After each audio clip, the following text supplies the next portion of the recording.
Welcome to the Human Rights Campaign World AIDS Day Summit, Rewriting the Narrative, Our Lives, and Our Stories. I'm J. Maurice McCants-Pearsall, and I'm the Director of HIV and Health Equity. I'm excited about today's panel. This afternoon with us, we have a host of dynamic activists, practitioners, thought leaders, all within the Black community, from within the Black community. For me, I want to ensure that we're recentering and reshaping the HIV narrative because for far too long, we were told that HIV is a white gay man's disease. And that was never true. While a lot of white gay men had the opportunity to have their stories told, many Black people were dying in silence. Oftentimes they were forgotten, right? So here we are, over 40 years into the HIV crisis, and Black and brown people are disproportionately impacted. During today's conversation, what we're going to do is we're going to address HIV through an intersectional lens. We're going to utilize more of a sexual orientation neutral approach, right? You may ask, well, what is that? Or why? That's because it's time for us to have real conversation about stigma and everyone in our community, right? And how HIV impacts the entire or the broader community. So without further ado, allow me to introduce today's panelists. First, we have Deondre Moore, who serves as the U.S. Partnership and Community Engagement Manager for the Prevention Access Campaign. We also have joining us PJ Moton-Poole, the Senior Manager of External Affairs at Viiv Healthcare. And next we have Dr. Ulysses Burley, founder of UBtheCure LCC, which is a faith and health and human rights organization based in Chicago, Illinois. And then last but certainly not least, joining us is my friend, Viiv, consciously a TikTok and internet sensation. I mean, my brother is a person who places a spotlight on issues that impact the Black and brown community, be it racism, transphobia, or poverty. So for me, it's a personal pleasure and an honor to have him joining us today. And then moderating today's conversation is none other than my mentor and my friend, Emil Wilbekin. Emil is the founder of Native Son, which is a platform that was created to inspire and empower Black gay men. Wilbekin, he's pretty much an enterprise in editorial creation and content creation and in multimedia storytelling. He's held various positions at some of the nation's leading publications and media platforms. Under Wilbekin's leadership at Viiv, he won the National Magazine Award for General Excellence in 2002. Wilbekin also holds a BS in Mass Media Arts from Hampton University and a MS in Journalism from Columbia University. He resides in New York City. So at this moment, I would like to turn it over to my mentor, Emil Wilbekin. Thank you, Jay Maurice, and thank you, HRC, for holding space for us today to have this very, very important conversation, especially on World AIDS Day. So as we start off the conversation, I just would like to take a look back at how we got to where we are today. And if we think about the HIV AIDS crisis is 40 years old this year. And the thing about it is, as Jay Maurice referenced in his intro, it was very much seen as a white gay man's disease. Unfortunately, Black and brown communities were wiped out during that time, and we call it the lost generation. We lost a whole generation of Black, gay, queer, lesbian, and trans folks who were creatives, who were activists, who were politicians, and who were fighting, right, for our lives. And you think about the work that Essex Sensville and Josephine did in Brother to Brother, really screaming out that the Black community was dying at a larger and faster rate than our white counterparts, and no one was doing anything. So we fast forward 40 years and we're in the middle of this COVID pandemic, and we're in the same place, right? According to the CDC, 1 in 2 Black men who have sex with men are living with HIV. We're also getting harder hit by COVID. We're also dealing with housing insecurities, unemployment insecurities, and overarching health conditions that affect our community. But also, we leave out the conversation about incarceration and those brothers who are in prison who are also living with HIV. So I thought today would be a really great starting point, and want to start with you, Conscious. What I would like everybody on the panel to answer this question is, what was your first perspective of HIV, and what is your perspective now? So, Conscious, why don't you start? Okay, start with me, huh? Start with me. I feel like just as a straight Black man, cisgender from the hood, I think my introduction to HIV was very pathological.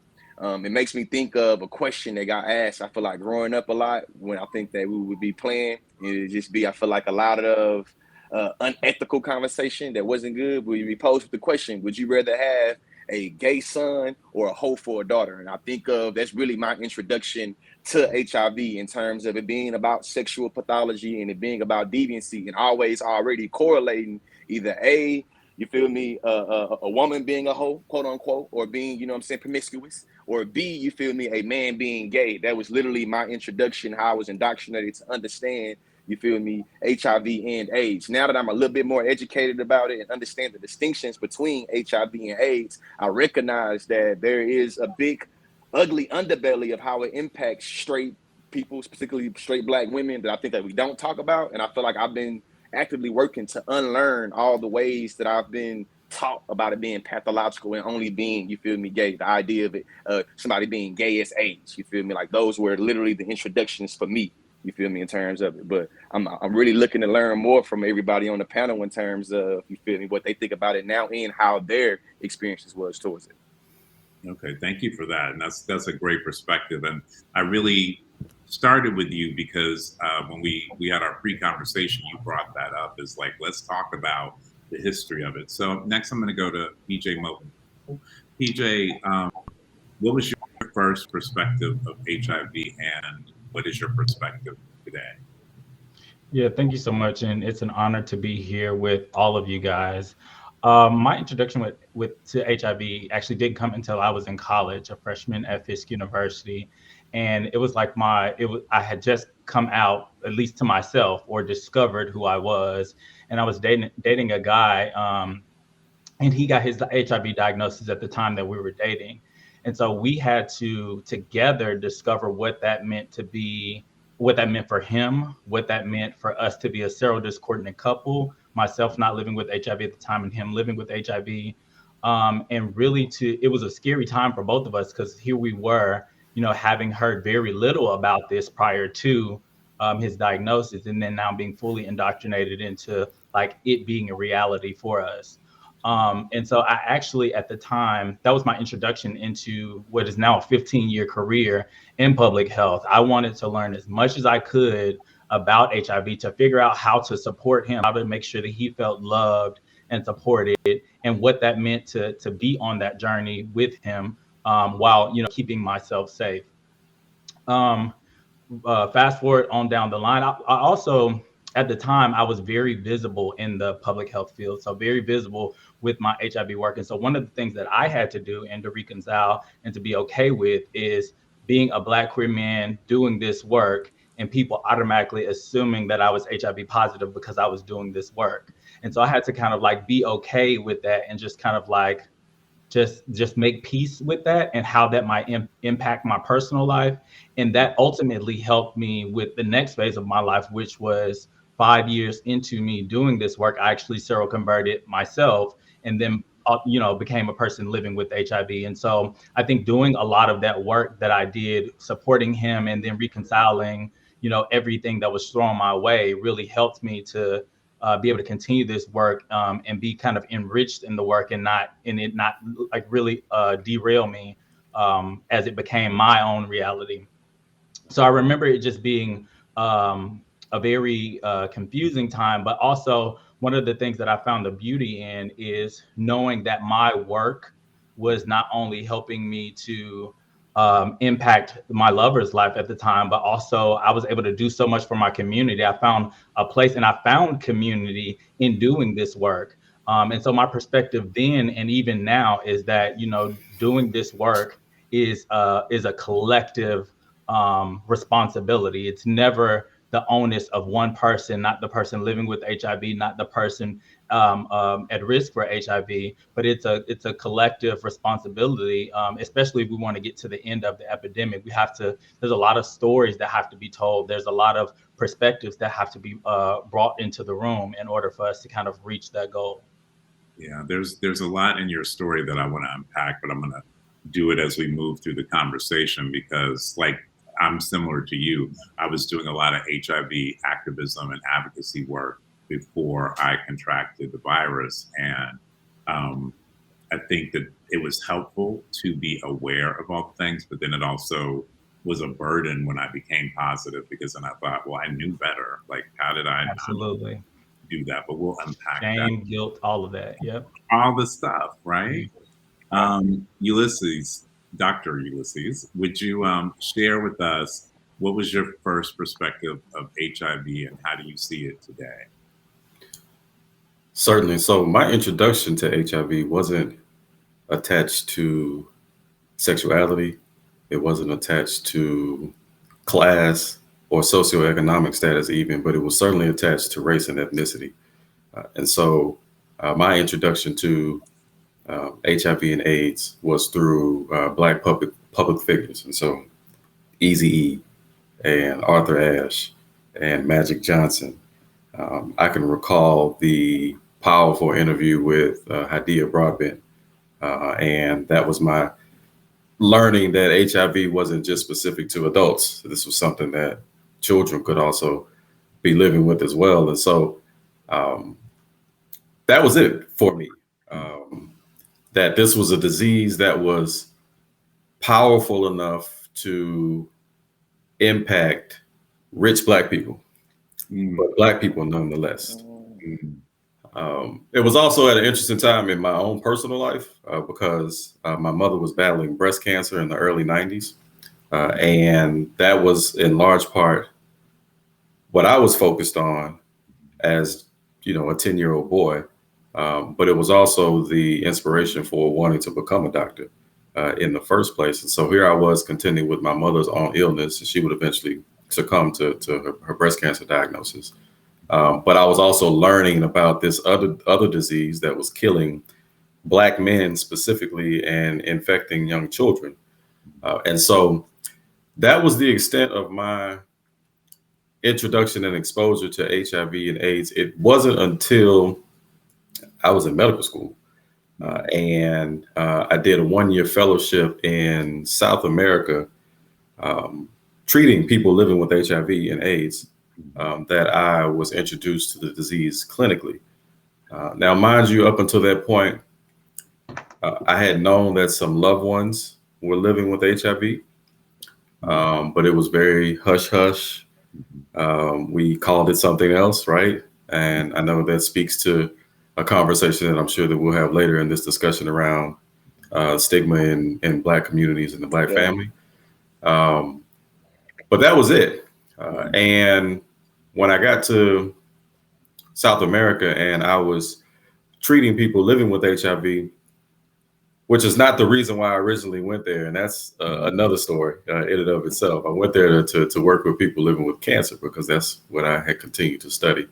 But God had other plans, and I ended up working with people living with HIV throughout about 4 hospitals in the provinces of Buenos Aires, Argentina. And that was my introduction to HIV and AIDS clinically, but also HIV and AIDS as a social mandate. And it was my first introduction to the social determinants of health and the ways in which discrimination and gender-based violence and stigma and faith and religion and government corruption and substance misuse and abuse, all of those things contributed to HIV and AIDS. And it became clear to me that no matter what I did for patients living with HIV in the hospital, we would always send them back out into a world that made them sick with HIV and with other diseases. And so that for me was the shift in my professional career to start engaging disease upstream of when I saw it in hospitals and laboratories. And that was the basis for the founding of my organization, UBtheCure, where we treat people and not just disease. I love that. I love that. Deondre, so how did you first, what's your first perspective of HIV and how do you see it today? So again, also echoing some of my co-panelists, thank you for having us to HRC. I don't know a world without HIV. I was born in 94. So at that point, HIV had already been around for 13 years. The first time that I can recall hearing anything related to HIV, I was sitting on the floor at my dad's house, and there was a flashback video of Arthur Ashe playing tennis. And I was just bragging on, man, that man is good. He's really good at what he's doing, you know? And my dad said, yeah, but he's dead. He died of HIV because he was gay. And so in that moment, as a young person at about 8 or 9 years old, I immediately correlated being gay with HIV and HIV with death. And so fast forwarding a couple more years, and it's funny that I can remember these scenarios, but me and my dad were at a concert, and there was a gentleman passing by us, I guess that, you know, obviously my dad knew in the community, and he whispered over to me, you know, you got to be careful. You can't shake his hand because he has AIDS. Man, unprovoked. It was nothing that was, you know, it was unprovoked for him to tell me that, but it was just the thought that stuck with me again in that moment. And so growing up, and then in Texas, where I live, where I'm born and raised, and still reside now, the education system's never prepared me for anything different. So what my parents taught me is all that I knew. And when I finally did decide to come out my senior year of high school to my mom, her biggest concern and her worry was, remember, she said something along the lines of, you have to be careful because I don't want you to get sick and I don't want you to die. And so she never exactly said what that meant, but I knew in my head, because of the correlations that I had made before, exactly what she was talking about. And that was what I knew about HIV for the most part. And then fast forward to a year later, as a freshman in college, I fell in love. I met this man. And unfortunately, in the circumstances, though, I tested positive for HIV at 19. And in that moment, I remember sitting there in the doctor on campus. You know, I had midterms to go take right after this, just thinking, like, damn, I'm gonna die. This is it. And it took me some time, but as a mama's boy too, and I'm the baby of all of my siblings, my immediate thought was, I got to go home. So I literally just got in the car and drove 3 hours back home to go see my mom and tell her what happened, and to like let her know, you know, your baby is sick. I don't know what's going to happen next. And that was an experience in itself, but I learned over time that HIV was not what I had been told. I learned that HIV was a lot different, and I learned that people living with HIV live long, healthy, and happy lives, free from worry of transmission. I learned how HIV is actually transmitted, which I know that we'll talk about later, and so forth. And then I tell people this all the time, that, you know, in a sense, HIV also healed my relationship with my family. I had some of the best support that I could have ever asked for. And I know we get to this too, is a stigma that I know that for me, had I not had my family there, because of the stigma associated with HIV, I probably wouldn't be here. And so I was able to learn that and take what I learned and share that with my family and those around me. And it continued on throughout, you know, my journey and where I am today. Right. So, and I'm going to open this up to the floor, whoever wants to jump in. I mean, as you all tell your stories, right, there's a lot of different issues that have come up. You know, that about class and race, that about education, that about stigma and shame, gender-based violence, the secrets like that we hold, especially in the Black community, the Black family, the Black church. What do you all think is the biggest issue that we have with HIV today? Stigma. Second to stigma. Yeah, HIV no longer kills people. Stigma kills people. That's right. Yeah, go ahead. No, I was gonna say, yeah, I literally have that written down. Stigma is the leading death threat that could be centered around HIV. Like I just said a while ago, you know, it was a stigma, I think, that had I not had the support of my family, because of the stigma associated with HIV, that would have been my killer. I would not. I just don't believe. I don't see myself having made it through that time initially when I first got diagnosed, because of the stigma associated with it. And what we see today, when we see people who we see, you know, who are newly diagnosed or who have been living with HIV, they're not dying from HIV or AIDS. They're literally dying from the stigma that's associated, that's been attached to it. Yeah, I would say in addition to stigma, her twin misinformation is also a major issue within the Black community. You know, everybody, since the age of the rise of social media, everybody has their MD because they are tuned in to whatever they read online, right? And so I think when you couple that with all of the things that sandwich or that plague the Black community already, like toxic masculinity, like homophobia, like fear and scarcity mindset. When you sandwich stigma and misinformation with all of those things that are already deeply poisoned and embedded in our culture, because not necessarily because of us, but because of other cultures and their poison that they injected in us, it leads us to a place where we continue to operate at a disparity as it relates to the move towards the end of this epidemic. I mean, if you look at some of the research now, it's showing that white queer men are nearing the end of the AIDS epidemic for themselves. And here you have us who's carried the burden of the HIV epidemic for so long, not just Black men, but Black people, carrying the burden now for so long are 10, 20, 30 years from nearing an end. And that's a problem. You know what I mean? That's a conversation that's not necessarily happening. And it's a problem. And I think that it has more to do than just with, the external forces. But here we are years into it, still injected with the poison of who people told us we were. People other communities telling us that, not using person first language. So we were never people living with HIV, right? We were HIV, right? Vectors for disease, not worthy of love, grace, kindness, and all of these things. Yeah. And this is now perpetuated in the way that we're able to show up. And then on top of that, the lack of resources that we've, experienced with regards to combating this for so long, all of that just kind of really left us in a bad place. Yeah.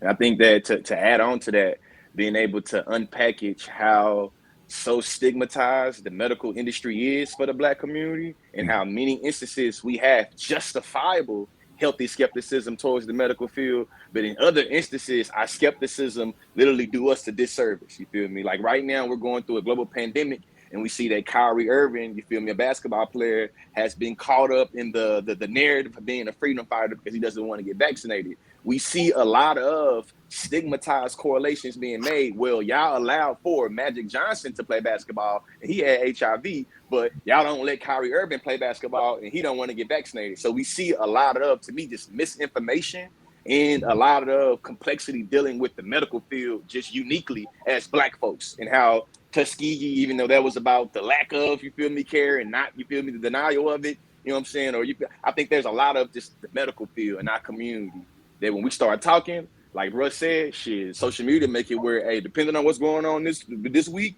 everybody a medical expert. Next week, everybody an international, you know what I'm saying, international politician expert. This week, everybody talking about, you feel me, being lawyers and whether, you know what I'm saying? Exactly. So just like, I think that specifically to me, that medical complexity of the medical field and how Black folks just usually have like, I don't trust them over there, and how sometimes they distrust. Literally on this panel, there are multiple Black medical experts, but there's certain people in our community that have so much stigma towards the medical field, they won't be trying to hear none of these niggas on the panel. I don't care how long they've been in medical field. And I think that's giving us a disservice.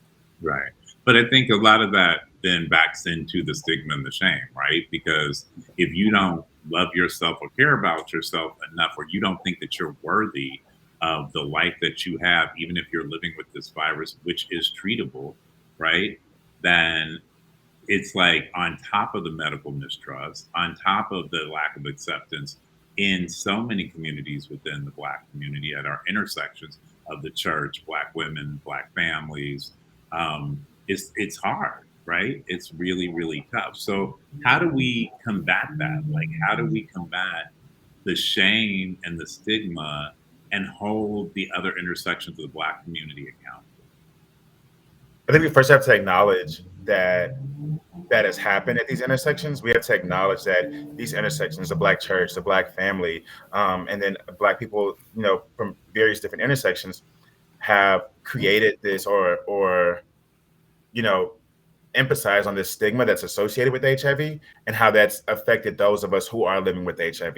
There are many people living with HIV who will never go back to church because of the stigma that has been associated from the Black church and what they've heard about that and what that has caused to their mental or their spiritual beliefs and so forth.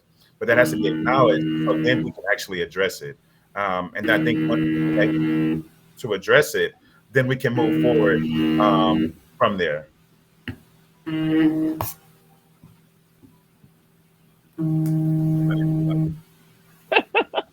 you mute if you got a phone on your desk? It sounds like something's vibrating, but I don't know. Okay. Yeah. Okay. Yes, but I'm sorry, but yes, we have to acknowledge that, and then we have to begin moving towards conversations around healing within these intersections within our communities, especially in the Black family as well. A lot of folks, especially within the Black community, Black queer communities, don't have that same sense of family that traditional people get to have that aren't within the queer communities. We have to go out and find our chosen families as opposed to the families that we were born into. But how do we get those, the non-chosen families, our real families, how do we get them talking and engaged about what HIV really is, what it means, how you get it, and its effect? And I don't, like, whenever I say that number, it blows people's minds because people don't realize that half of our community is living with this virus. Yeah. I one of the things that I did with my family for years, working in the field, and even years, I think I was living with HIV like maybe 3 to 5 years after I actually told my family. So here it is, like 10 years working in the field. I just dropped nuggets with them, like every family gathering, whether they said something and I corrected them, whether it was like misgendering somebody or something that they said about HIV. They're always curious about my work, but never really understand it. So like really using those opportunities as just kind of like organic teachable moments.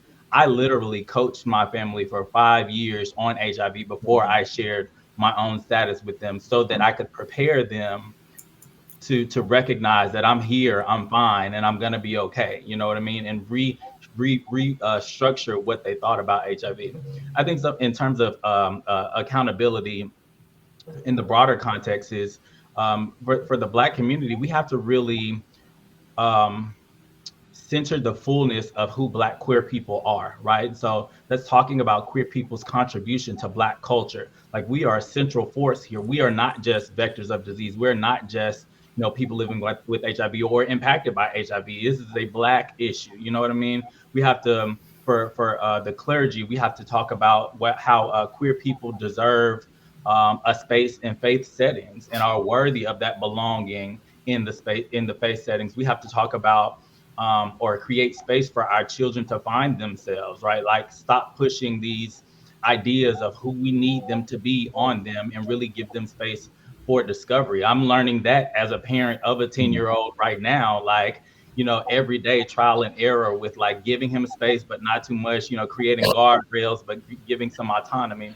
And then I think, as Deondre mentioned, in the education system, like really telling that full story, like the critical race theory and comprehensive sex education, like we're giving people so many bits and pieces to create, to understand who they are as full beings, but we're only giving them bits and pieces. And so people are stuck. I know as a Black queer person, I spent my whole 20s taking fragments of who people told me I was to try to discover myself. And only in my 30s am I really fully discovering who I am as a whole person. And now being able to thrive. Like I've missed out on 15 years of my life of thriving simply because of everything that people told me that I was, and that's family included. Yeah. And when it comes to, I feel like the Black community, there's a lot of deconstructing we have to do for like driving forces. So I think of like a proximate cause. So as a straight person, me hearing the statistic that 1 in 2 gay Black men will experience this, I recognize that there's a way that I feel like Christian deviancy gets stowed in to be like, see, that's God punishing you. See what I'm saying? And I think that as an educator, I get to recognize that anti-Blackness is one of the driving forces, the lack of resources, the lack of opportunity, the lack of, you feel me, these things that drive that, and not like God punishing people.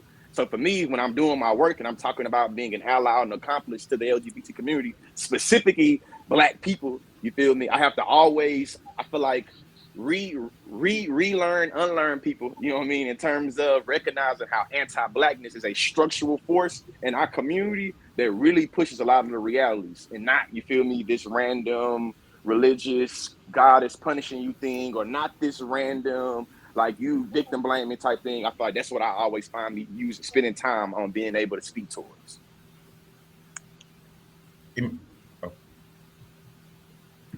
Dr. Burley, from a medical perspective, how can we educate the Black community at all of our intersections more, so that people are more empathetic and compassionate and knowledgeable, right? Because I think knowledge is power. And I think a lot of people don't really understand. I mean, you look at what happened with the baby. I don't think people really understand what is HIV, how is it contracted, what does undetectable mean, all these different things. Yeah, I think it's a mixture of what's already been said, especially around relationships and creating empathy. So I can tell you that the first time I heard the word faggot was out of my father's mouth. And my father is a good man. And he's also a man who has always embraced same gender loving people. He's had same gender loving friends and close confidants for as long as I can remember. But for him, it was what he had heard somebody else use. And he didn't necessarily use it pejoratively to be specific to same gender loving people.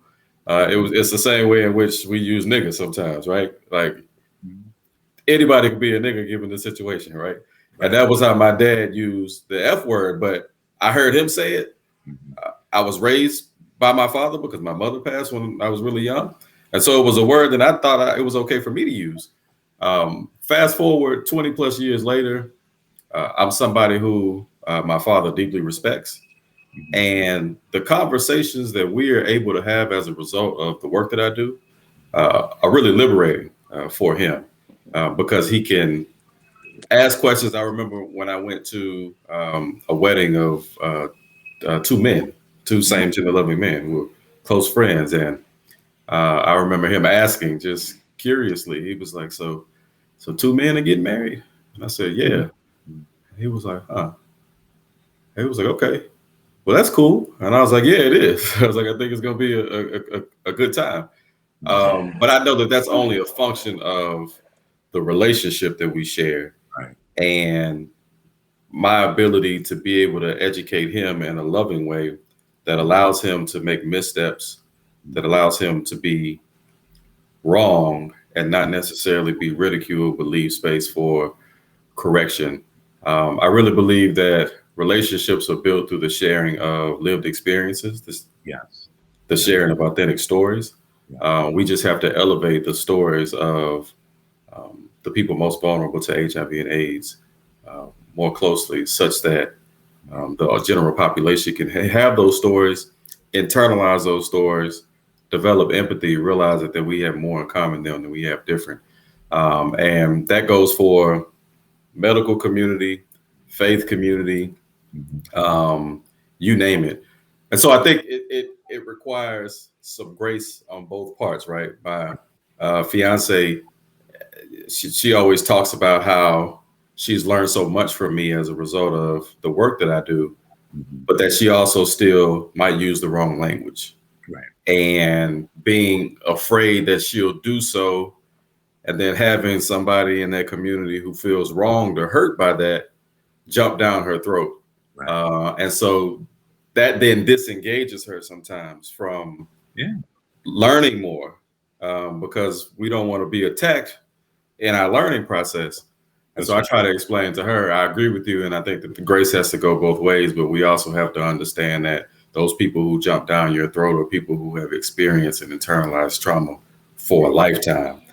And that one experience, while it might seem insignificant to you in your learning process, could be the difference between life and death for them as a result of a lifetime of experiences. And so, I think these types of conversations are important. I think Black, cis, heteronormative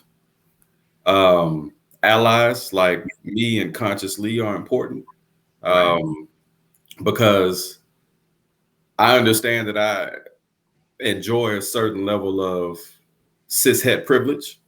That's right. And Definitely. because of that, most definitely, my voice can then be amplified in a way that same gender loving brothers and sisters, my trans brothers and sisters, and people of other gender non-conforming identities might not enjoy. And so we have to be willing to elevate the voices of others. And so a large part of my work is listening.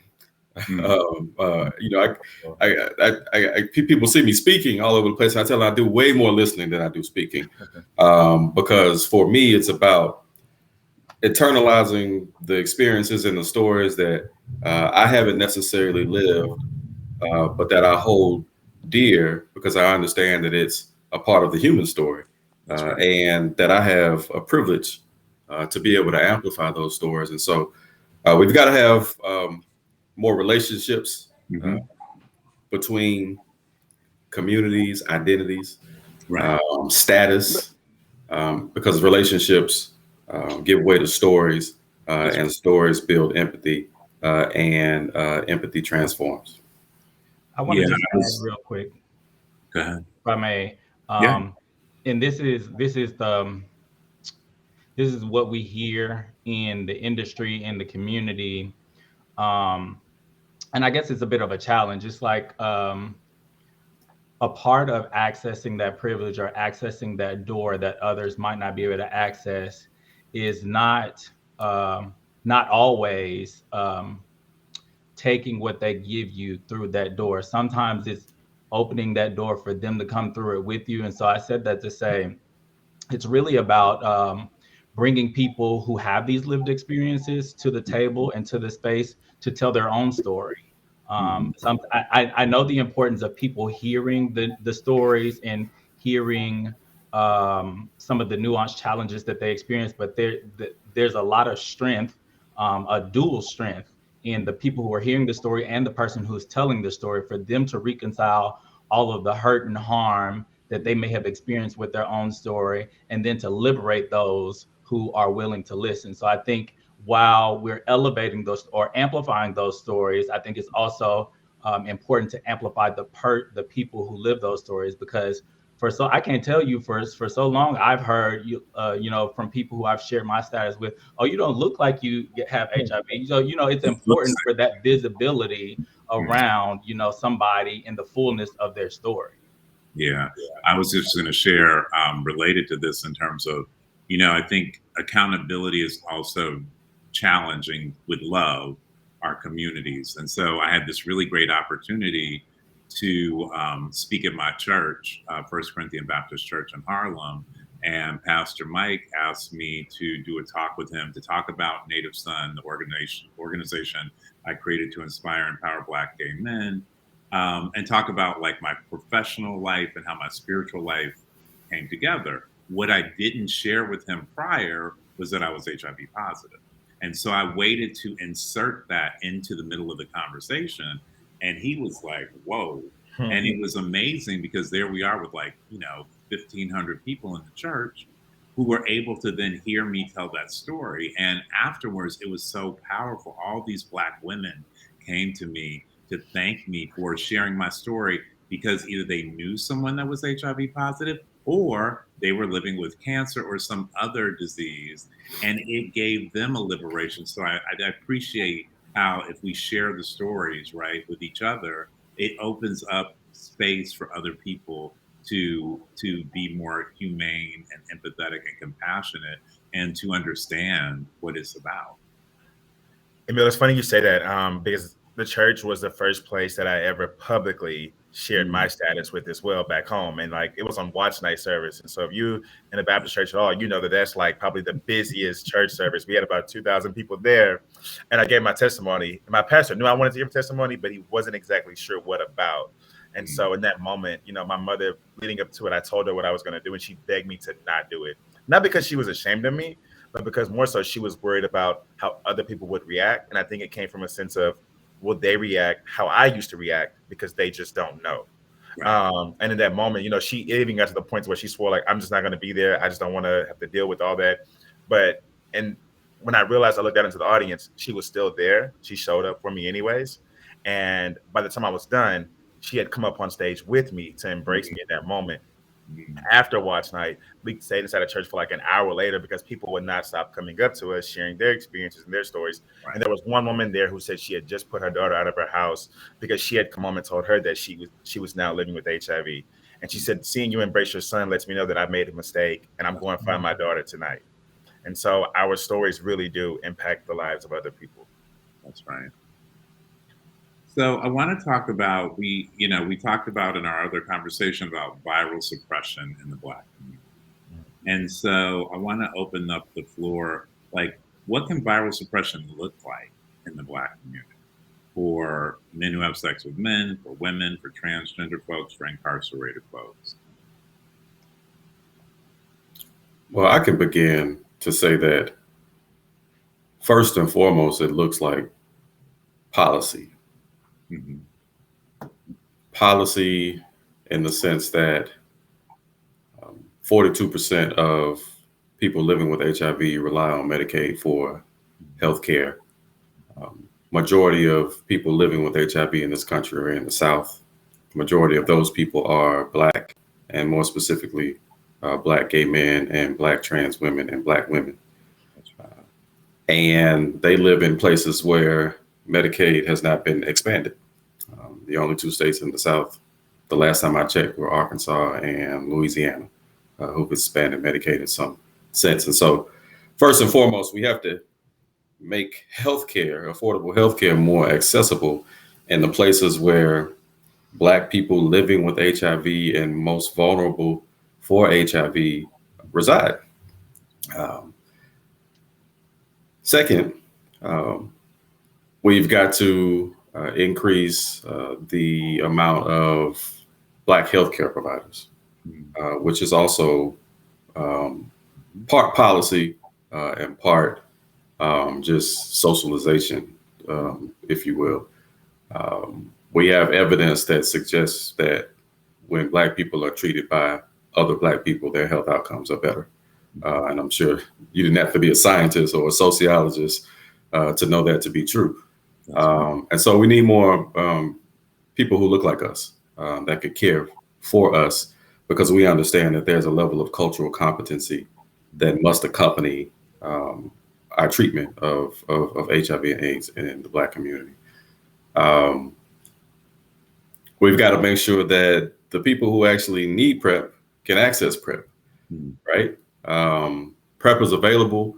More people now than ever know about PrEP. We see it all over our TVs, our commercials. But yet and still, gay white men are still the majority of folks who are able to access PrEP. And, to comments that have been previously made, because of that, they're starting to see the end of the epidemic in their community while the epidemic continues to rage on in Black communities. Again, that ties back to policy. As of within the last year, PrEP is now covered by insurance. But if Black people disproportionately don't have access to affordable insurance, then Black people you still have an increased access to PrEP.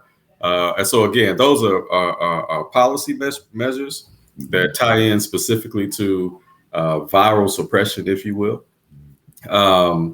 But then there are also some social aspects, right? That still tie back to the 400 years of anti-Black sentiment, to reference Conscious's comments that have been constructed.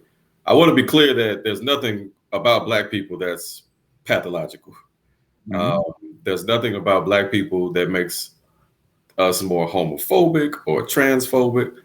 In fact, if I had to be honest, I think Black people love like no other people on earth. That's right.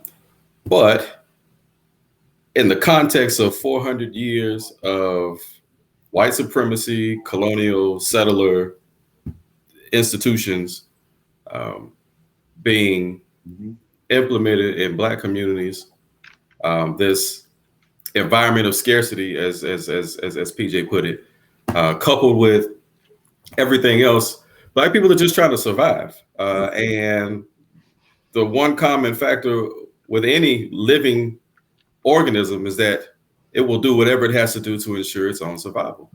And so in that sense, we began to attack each other. We began to fight for limited resources within our own communities. You take away majority of our population through mass incarceration. And now, we're passing infectious diseases to each other because half of our community is being caged. And to be clear, Black women are most recently the majority of Black people who are being incarcerated at disproportionate rates. We know that Black people partner within our own race more than any other race, right? And so that means that whatever we got, we keep in the Black community, including HIV and AIDS, right? And so you take all our resources away. You take a lot of our Black men away. You're taking more of our Black women away, and then you insert HIV and AIDS and scarcity. We don't have access to affordable health care. Of course, Black people are the majority of people living with HIV and AIDS, right? And so all of that is a result of 400 years of slavery, Jim Crow, separate but unequal, and the like. And again, we have to make some changes politically, but also socially, and then internally. And it has to be done together. And it's not going to be given to us. We're going to have to fight for it and take it. And that is going to require a level of unity that I don't believe we have yet to achieve. But I'm hopeful. Emil, I think that first, if we're talking about viral suppression, just for those who are watching who might not know what that means or what that looks like. So viral suppression means that a person who is living with HIV and taking their medication that's prescribed by their doctors and adhering to their medications or their treatment can have the virus, copies of that virus so low within their body that it's considered undetectable. And so that means that you're virally suppressed. And now, thanks to life-changing science, we know that a person who is living with HIV that is undetectable is also untransmittable, which means that they cannot sexually transmit their virus to their partners sexually. But I think that what we also have to understand is that viral suppression for a lot of people is privilege. It's a privilege to be able to reach viral suppression. Me, as a Black queer person who, most folks would say is marginalized, I've been privileged to be able to reach viral suppression within my first month of treatment. It was easy for me. I had my parents there with me. I was on my parents' insurance up until last year, just to be honest. And so that's never been an issue for me, but that's not the same story for everyone else. Once we start recognizing the difference between privilege and those who might not have that same privilege, then we can address the facts or the issues as to why some people within our community don't get the same quality healthcare, which should be a right and not just a privilege. We have to start moving, as Dr. Ulysses said, is that it's a policy issue, very much so, because quality healthcare, it's a human right. It shouldn't be something that's afforded to those who can afford it, or just to those who have quality insurance or private insurance and so forth. When we do that, we begin to provide more resources to people. So housing doesn't become an issue. Poverty doesn't become an issue. Employment, transportation, all of these things that are factors don't become an issue.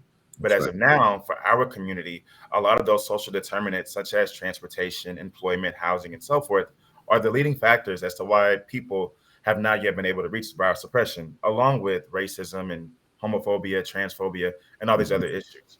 But it starts off, I think, like you said, at a policy level and also a social level to be able to change these factors so that more people can reach viral suppression. When we do that, that's really how we actually end the epidemic. Dr. Fauci said it best, U equals U, undetectable equals untransmittable is going to be the foundation of ending this epidemic. PrEP is great. Condoms are great. But the only thing that is 100% proven to be 100% effective to prevent sexual transmission of HIV is ensuring that the person living with HIV is virally suppressed. That's right. Yeah, thanks for that clarification, scientifically and medically, because I think it's an important distinction to make. I think I was speaking more so to viral suppression as a metaphor for all things that kill Black people in our community. And I think that coupled nicely with viral suppression as an actual scientific breakthrough that we've been able to achieve as a result of novel antiretroviral therapy and U equals U, and all the other scientific modalities. So I think they have to go hand in hand. They do. And the bad part is this has been around for the last at least 5 years and not longer. But so many people in our community don't know it, just like all the other misinformation that's out there. which continues to aid in increasing stigma. Exactly. PJ, did you want to add anything? No, I was just gonna say how valid and solid the contributions from both of you were. I think that that holistic viewpoint is important. I think to add to Ulysses' point, you create all of these barriers to people achieving whole person health. And then on top of that, you add on a welfare system that is, sometimes Ryan White, sometimes HRSA, sometimes, all of these other things that continue to keep you coming back for more things, but keep you only at a state of wellness to where you have to come back and get those things.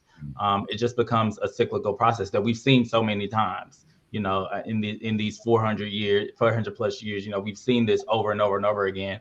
And I think that we have to become those great disruptors to stop allowing people to do to us what they have done. And I know that that's a broad and hefty challenge, but with all that we have, with all of the resources that we have, and I'm a firm believer that Black people were born with all the resources that we need to thrive. And so once we activate all of those things in a meaningful and intentional way, I think that, we get that collective uprising and we get ready to change what our life looks like for us. Mm-hmm. Yeah. And I love having this metaphor of viral suppression as what it really is, right? In the medical terms for HIV, but also on this broader scale, because I think all those things really play a part. And in all my work with Native Son, I talk about we don't want to make it pathology. We want to get to the why, right? Because it is not like, oh, I'm stupid, I want to get HIV. That is not what Black people are about. It's all these other determinants that cause us to then make these things happen to folks, because it's hard to process. If I'm out of work, I'm homeless, and my dad's in jail, and I don't I'm going to take care of myself sexually. How? I don't have access to healthcare. What am I going to do? And I think those are the things that we really have to work on. So I thank you all for your perspective on that, because it's super important that we look at it from that perspective. I want to move into some more optimistic perspective, right? But I will have to say, coming into the conversation, I was thinking, oh, let's end on an optimistic note, but I felt like the whole conversation has been optimistic. Absolutely. One of the things, PJ, you had mentioned is how do we make HIV a smaller part of our lives? And so what does that look like to you? For me, that's equitable access to our people of the science, the information, being able to see ourselves reflected in the marketing for the medication. It's a full package of other people not necessarily seeing the value that we see in ourselves, but other people valuing us and allowing us to see that same value in ourselves. For me, it's about really pushing towards this place of equity, really beyond this whole idea of equality. I know we really pushed for equality and all of these things, but that wasn't necessarily always our agenda. What I constantly talk about sometimes, and this is my own theology, is like, we be minding our own Black-owned business, and white people just, they just get in our way, for no warrant, no reason or anything. They just get in our way of being great. I think about things like Chicago in its early days. I think about things like Tulsa. I think about, like New Orleans, how we thrive and then they get in our way. Right. And it continues to happen. And it's the thing that's like most frustrating to me, that I see how we pull ourselves up. We do introspective work. We come together, and then we're just, interrupted in our thriving. So yeah, I just really think about this idea of HIV is only one part of who I am, right? I am a father, I am a brother, I am an uncle, I am a business owner, I'm all of these things, right? And for me, I take this one pill every day for HIV. And I have, since a month after my diagnosis, I have not had any health issues or anything like that. But for me, it was more of a mental thing than it was like thinking about the idea of taking this one pill. So if we can help people to really conceptualize it as that, and then be able to create space and capacity to see the fullness of everything else that they are, I think that that's going to be one of the things that helps propel us to a place where we're able to come to kind of this collective responsibility to end the epidemic for all of us. Because again, HIV is not just a Black queer thing.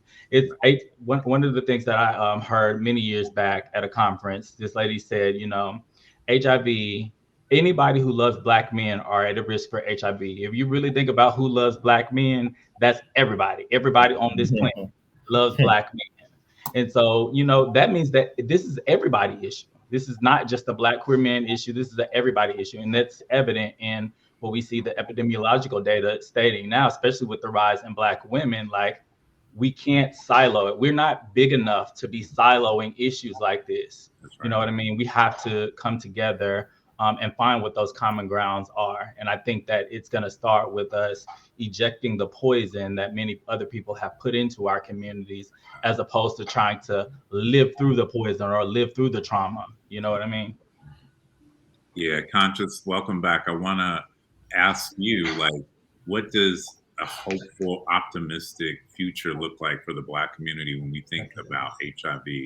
And from an intersectional perspective, what does optimism and hope look like? For me, I think it looks like us being able to think about like race, class, gender, ability, sexuality, and how these different stigmas or pathologies impact our community. I feel like for me personally, and I think this is hella corny, but being able to meet people and see people and really put faces to experiences, you know what I'm saying? I know me being where I'm from and how I'm from, because I've had the opportunity to meet people that's been living their lives, living their best lives, you feel me, that have HIV and AIDS, I think it's allowed for me to better wrap my mind around what it means to be able to live and thrive with this, you know what I'm saying, disease, with this condition. And I think that because a lot of people already see people as being exposable and disposable, they usually distance themselves from creating those meaningful relationships. I think that because I've had meaningful conversations with individuals that have experiences or that had experiences with this, I don't see it as being the boogeyman. I don't see it as being like, oh, you got HIV, your life must be over. Like, I don't see it as that, because I've been forced to unpackage, you feel me, how a lot of different people are able to still live and thrive with this. I think that what that looks like for the Black community is being able to first unpackage and unlearn, relearn how we view homosexuality, how we view trans identities, how we view gender nonconforming people, and how we have attached, you feel me, this disease and stigma onto individuals as a result of their identity, not based off of who they are. And I think that what bro said, I can't see, you know what I'm saying, his name right here, but talked about, actually both of y'all talked about what it meant for y'all living with HIV and how y'all been able to impact people around y'all. And for me, listening to this has been very impactful for how I could use my voice, my platform, you feel me, to then share with other people like, hey, I know people that have HIV and AIDS. I know people that, you know what I'm saying, that have contributed a lot, not only in terms of research, but literally in terms of the work of trying to embed the Black community. But I feel like just acknowledging those things. Yeah, no, I appreciate that so much. Deondre. Deondre. My bad, Deondre. No, I was going to ask him a question. What, tell us, you know, I think it was so brave that you went straight to your family when you were diagnosed, and kind of walk us through what that looks like. He's frozen. Yeah, it's giving me some connection issues. Can you hear me now? Okay. No, you're good. Yeah, now you're good. Yeah. Can you hear us? I can.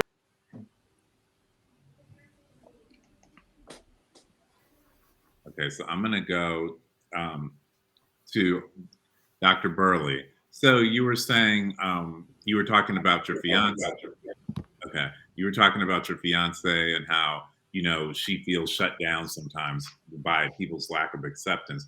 What do you think we need to do, we've talked about having more community conversations, but what's hopeful? What's optimistic? How do we change that so that Black women don't feel put upon, that everyone feels that they're invited to the conversation? Yeah, I think the fact that we're having the conversations is an improvement. The fact that we can dialogue about, wanting to be more progressive in our thought, more progressive in our language, right? Dazon talks about language justice. I think that's perfect when we talk about these issues. Just the simple act of putting your pronouns in your email signature and how affirming that is. And the fact that we're starting to see more of that. I think we are moving toward not only a world without HIV, but more specifically, a world without stigma associated to HIV and AIDS. Will we get there in the next 2 years, 10 years? I don't know. But I think that the world is more aware than it's ever been about pandemics, about communicable diseases and viruses, about vaccines and antiretroviral therapies, about the importance of using protection to keep us safe, the ways in which we know how. I think that's going to benefit us in conversations around HIV and AIDS as we move forward. But we still need to have hard conversations around the humanity of people impacted by HIV and AIDS, right? Again, we still have to contend with the violence against trans women of color, right? That sometimes has nothing to do with HIV status, right? We still have to contend with homophobia and gender inequality. That's right. And that's going to take work that the Black community shouldn't and doesn't have to shoulder by itself. Right. We shouldn't have to keep having to teach people how to love everybody else, right? Not just ourselves, right?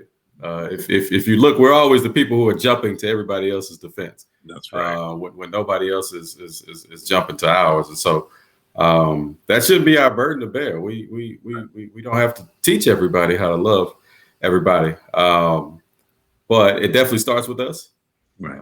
And it starts with these kinds of conversations.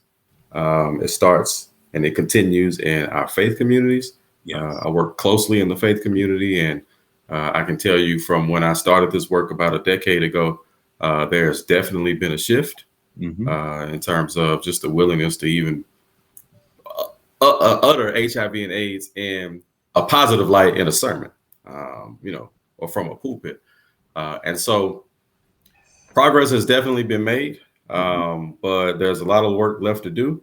And the only people equipped to do it is us. And so the whole nothing about us without us is ever more present now than it is, than it ever has been. And so I am hopeful of the future, scientifically and medically, but also socially, morally, legally, as we talk about the decriminalization of HIV and associated systems that continue to criminalize people's status and identity. But I'm hopeful, but it's going to take a collective effort, and we're going to have to work harder than we've ever worked before. But if we can end HIV in the Black community in the United States, we can end HIV in the United States. That's right. That's right. That's right. So thank you for that. And I think that is so important that we, like you said, have this conversation. So Deondre, I was really moved by early in your story about when you found out your diagnosis, that you went straight to your family. And I don't think that is necessarily a common story, but I think it's a very valuable story. So can you walk us through kind of what that was like when you decided to drive home, and not to trigger you or anything, because I'm sure no, not easy, but What was that like? What was that experience like? Yeah. Again, I come from a pretty huge family. Although I'm the baby of my siblings, my mother is the baby of 15 of her siblings. And so total, my grandparents, who we're really close to on that side, I'm the baby of 45 grandchildren. And so you could imagine that many people for the holidays, like that's, if I have nothing else, I have my family and I'm good on it. So that means everything to me.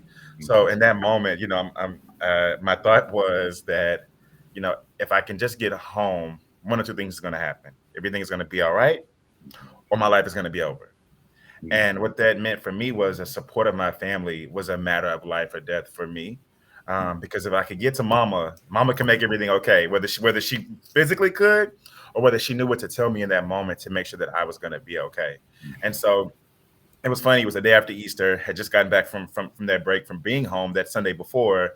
That Monday, getting my results back from the healthcare center on campus, doctor comes in, says I'm positive, and my immediate thought was, I didn't forgot about my midterms and all of that. Got in the car, drove about 3 hours to get home to my mom. Actually made a stop at one of my cousin's houses, who to her is like a daughter. Went there first, told her, because I couldn't go home by myself. I needed somebody to go with me. And my cousin was just like, well, we're going to figure this out. We're going to go over there. She's just not getting off work. She should be home. We'll see what happens. Get home, raise up that garage door. And she sees me walking in and she's like, what happened? You got kicked out of school. What'd you do? Like, why are you were just here yesterday. What are you doing all the way back home? I said, no, you got to sit down. It's a little bit, it's a little bit more tougher than that, I think. She sits down between me and my cousin. And I'm like, I'm sick right now.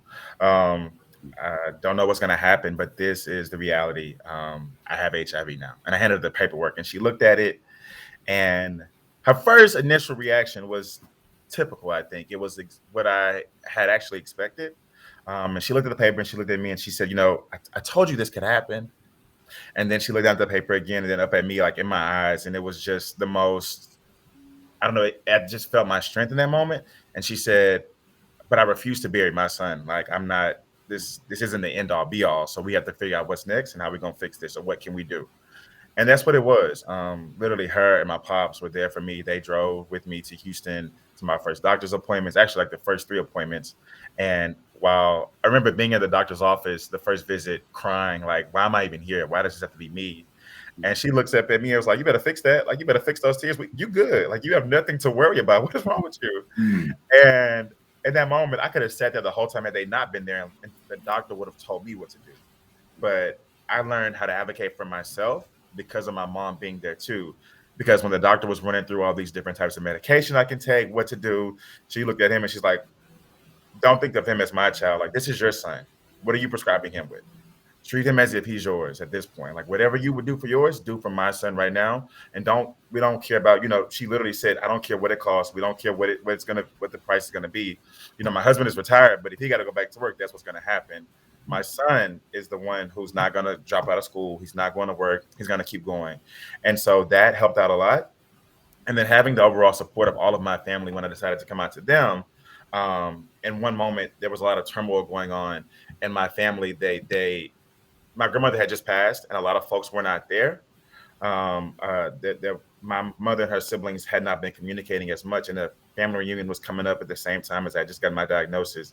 And long story short, during that family reunion, decided to share my status with everybody at one of my cousin's houses on the last day.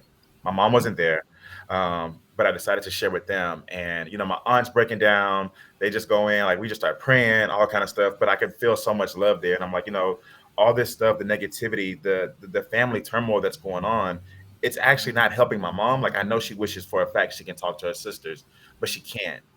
And in that moment, they were like, well, let's call her over here. Tell her to come over. I'm like, she's not going to come over here. It's not going to happen. And literally, we piled up in cars. You can imagine a 20-car caravan going across town to pop up at my mom's house. And as I'm walking in, she sees them behind me, and I'm like, I told them. And she just froze, and her sisters just come in. They apologize for the hurt that they may have caused. And they just embraced her. And I literally saw my mom break down and my family be healed in that moment.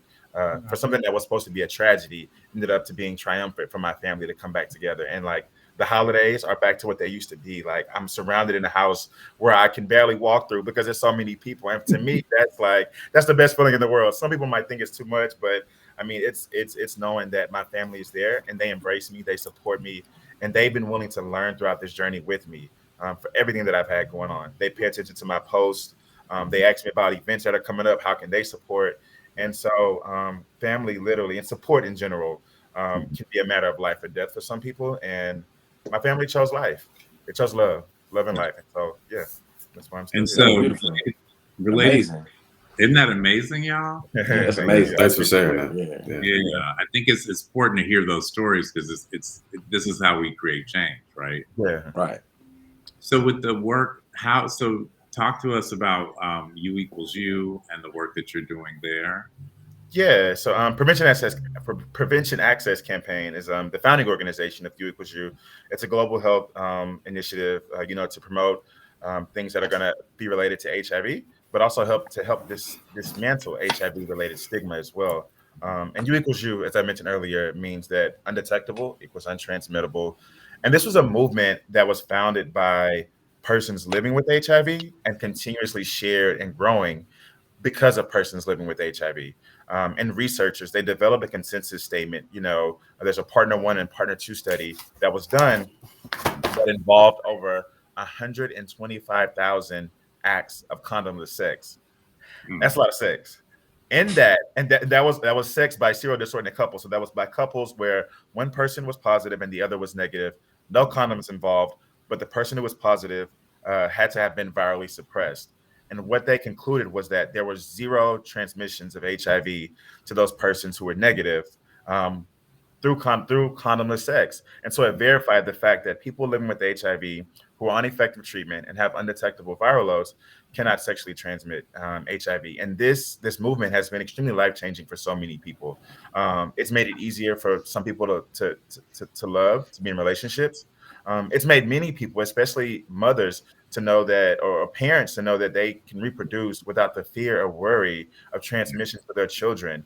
And you'd be surprised at how many, like, I get chills, but how many stories I hear now, parents who said, I never thought that I could have kids because I was in fear of having to transmit to a child, but I don't have that anymore because I know that I can't pass it on. And so that work has been extremely life-changing, like I said.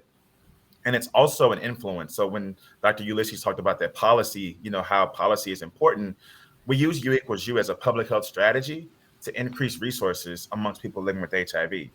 Because if U=U, if a person living with HIV can't sexually transmit, then that means we keep more people who are negative, they stay negative. And so if we do that, then we prevent new transmissions, ultimately ending the HIV epidemic. If nobody's transmitting, then the epidemic comes to an end. But we have to first center the people living with HIV. We have to prioritize people who are living with HIV so that they can get the overall quality health care they deserve. They can have the best holistic health in which they deserve and have a right to reach undetectable status. And it's a continued cycle of how we get there to ending the epidemic. I got 2 questions. Hold on. I'm sorry. Your mom was going. I was trying to talk, but I was watching. Your mom was going. So what's up? Is PrEP and viral suppression, is PrEP a type of viral suppression, or them 2 different things? Those are 2 different things. So PrEP. So I always say suppression is prevention. Suppression is a form of prevention, but suppression refers to people who are already living with HIV. PrEP is for people who are negative, and that helps them to prevent contracting HIV.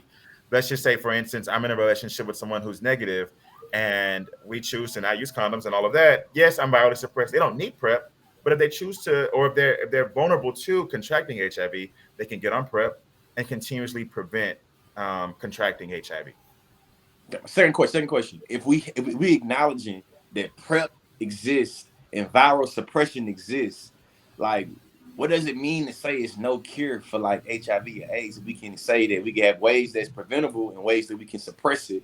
Like, I'm trying to wrap my mind around why is the narrative still like we have this thing out there that damn we can't do nothing about it. Like, we got this and we got this and we got this. In my mind, it's like it sounds like if we have these tools that can end this thing, that means it's secure, right? Or am I tripping? I mean, Well, the cure is, for one, first to know these things, right? I think that's part of if you want to say a cure per se is the education. Just like you just recently, like a light went off, like you know about these things. It's like, why aren't we at the end yet? Well, again, going back to what Dr. Ulysses and what PJ have said, is just the fact that the iniquities that we experience as Black people, like we don't have the same access to this information. We don't have the same access to quality healthcare to get the tools that we need to end the epidemic. But if we did, well, then, I mean, if we had this all along, then this epidemic would have ended before I was even born. But we don't. And just to add to your question, there's a specific medical definition around cure, and so we can't functionally call it a cure because it talks about the eradication of the actual virus, and the virus is not eradicated; it is just suppressed. Right. So you think about like sickle cell, like somebody has sickle cell, but they can't give sickle cell, through sex or anything like that. You think about it like that. So there's not functionally a cure, but we do have the tools to end the epidemic. It's it's a dormant state. So it's like, it's there, but girl, you ain't doing nothing. It ain't doing nothing. It's just there, and it can't go. It's also, it's getting people to be able to have access to PrEP, but then also with PrEP, you have to be compliant, right? So then there's also medical mistrust because it's new, it's been in trials, they still don't know if there's long-term effects, it's very new.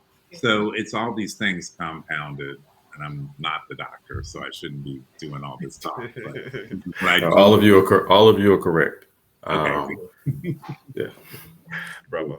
I think one of the go ahead. No, go ahead, Deondre. I was gonna say, just again, like you say, when you talked about, I forgot who it was that said it, but I think it was Dr. Ulysses when he said, if we continue to censor and end the epidemic amongst Black people, then we actually will see an end to the epidemic in the U.S. But I think it's funny, the correlation of the fact that Black people are the epitome of what the epidemic is. Black people have not been censored or given the resources as our other counterparts to be able to end the epidemic just yet. But like, the doctor said, like everyone has said, if we continue to censor and prioritize Black people in this epidemic, then HIV doesn't stand a chance. That's right. And we intentional. Exactly. And we rewrite that narrative of what HIV means for us, especially for Black men who have sex with men. Right. All right. Well, I want to thank you all. PJ, Dr. Ulysses, Conscious, Deondre, I want to thank you for sharing your stories, raising all this important information, but having this real honest conversation amongst Black men, right? And regardless of our sexual identity and orientation, we're having a conversation about our community and how to make our community better and make our community whole. So I want to thank you all, and thank again HRC and Jay Maurice for organizing and creating the space for us. Thank you all so much. Thank you. Wow, what an incredible conversation. Thank y'all so much. It was really powerful, and I want to thank each and every one of you for really bringing your full selves to this space. I know it's not always easy, but I have so much gratitude for sharing your stories. It's important for folks to listen to them. There's a lot of unpack from this conversation. I feel like we could have multiple sessions. We only scratched the surface from what our panelists have talked about today. So I definitely invite those watching to please visit mybodymyhealth.org to rewatch this video and take notes. And not only that, but also learn about our programming. And I think, to be honest, just my point, just kind of my takeaway is really being able to keep the momentum going around this conversation. How do we continue to uplift conversations like these? Because it's important, people's lives depend on it. So thank you all so much from all of us at HRC for your time and for your perspectives. Thank you.